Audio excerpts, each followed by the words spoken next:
సొంత పార్టీ నేతలతో షర్మిల ఫైట్. ఇది మీ నాన్న పార్టీ కాదు, హద్దుల్లో ఉంటే మంచిది అంటూ వైఎస్ షర్మిలకు చింతామోహన్ చురకలు. పట్టభద్రుల ఎన్నికలకు సర్వం సిద్ధం, పోలింగ్ బూతుల వద్ద భారీ భద్రతా ఏర్పాట్లు. గ్యాస్ సిలిండర్ వినియోగదారులకు బిగ్ షాక్, ఈకేవైసీ చేసుకుని వారికి ముఖ్య ప్రకటన. వేసవి సెలవులకు చరమగీతం, ఇకపై బడి గంటల్లో మార్పులు, విద్యాశాఖ ముఖ్య కార్యదర్శి బుర్రా వెంకటేశం కీలక ప్రకటన.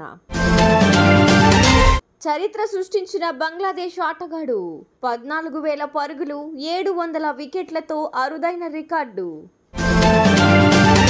PCC chief Sharmila wrong strategy follow అయ్యారని చింతామోహన్ సీనియర్లను కలుపుకుని వెళ్లడంలో షర్మిల ఫెయిల్ అయ్యారని ఆరోపించారు. 175 నియోజకవర్గాల్లో కమిటీలు ఉన్న వారితో షర్మిల ఏనాడ్లు మాట్లాడలేదన్నారు. ఇక టికెట్ల కేటాయింపు విషయంలో షర్మిలపై తీవ్ర ఆరోపణలు చేశారు చింతామోహన్. షర్మిల ప్రజాస్వామ్యబద్ధంగా టికెట్లు ఇవ్వలేదన్నారు. ఇది వాస్తవమన్నారు. టికెట్ల విషయంలో డబ్బులు చేతులు మారాయన్న ప్రచారం ఉందన్నారు. ఇది రాజశేఖర్ రెడ్డి కాంగ్రెస్ కాదని ఇండియన్ నేషనల్ కాంగ్రెస్ అంటూ షర్మిలకు చురకరు అంటించారు చింతామోహన్. ఉమ్మడి ఖమ్మం, నల్గొండ, వరంగల్ జిల్లాల పట్టభద్రుల ఎమ్మెల్సీ ఉప ఎన్నికల ప్రచారం శనివారం సాయంత్రంతో ముగిసింది. సోమవారం ఉదయం 8 గంటల నుంచి సాయంత్రం 4 గంటల వరకు పోలింగ్ జరగనుంది. ఖమ్మం, భద్రాద్రి కొత్తగూడెం జిల్లాల అధికారులు ఓటింగ్ సజావుగా సాగేందుకు తగిన జాగ్రత్తలు తీసుకుంటున్నారు. గ్యాస్ సిలిండర్ వాడేవారికి ముఖ్యమైన అలర్ట్, ఎల్పీజీ వినియోగదారులకు ముఖ్య గమనిక. సిలిండర్ వినియోగదారులు ఈకేవైసీ పూర్తి చేసుకోవాలనే విషయం చాలా రోజుల నుంచి నడుస్తూనే ఉంది. కేంద్ర ప్రభుత్వం ఈకేవైసీ తప్పనిసరి అని ఇప్పటికే ప్రకటించింది.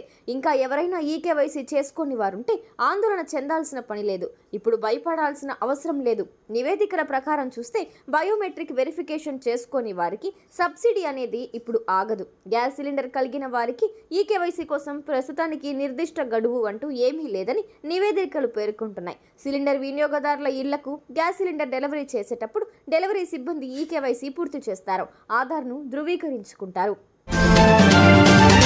వేసవి సెలవులు ముగుస్తున్న తరుణంలో విద్యాశాఖ ప్రభుత్వ పాఠశాలల సమయాల్లో మార్పుపై నిర్ణయం తీసుకుంది. జూన్ 12తో వేసవి సెలవులు ముగియనుండటం, పాఠశాలలు ప్రారంభం కానున్న నేపథ్యంలో పాఠశాల సమయాలను మారుస్తున్నట్లు విద్యాశాఖ ప్రకటించింది. ఇదివరకు పాఠశాలలు ఉదయం 9:30కు తెరుచుకుని సాయంత్రం 4:30కు మూసేవారు. కానీ తాజాగా ఉదయం 9 గంటల నుంచి సాయంత్రం 4:45 వరకు పాఠశాల నడిపేందుకు నిర్ణయించుకున్నారు. ఈ మేరకు ప్రాథమికోన్నత పాఠశాలల సమయాల పని వేళల్లో మార్పులకు ఆమోదం తెలిపినట్టు విద్యాశాఖ ముఖ్య కార్యదర్శి బుర్రా వెంకటేశం తెలిపారు. Bangladesh star all rounder Shakib Al Hasan అరుదైన ఘనత సాధించాడు.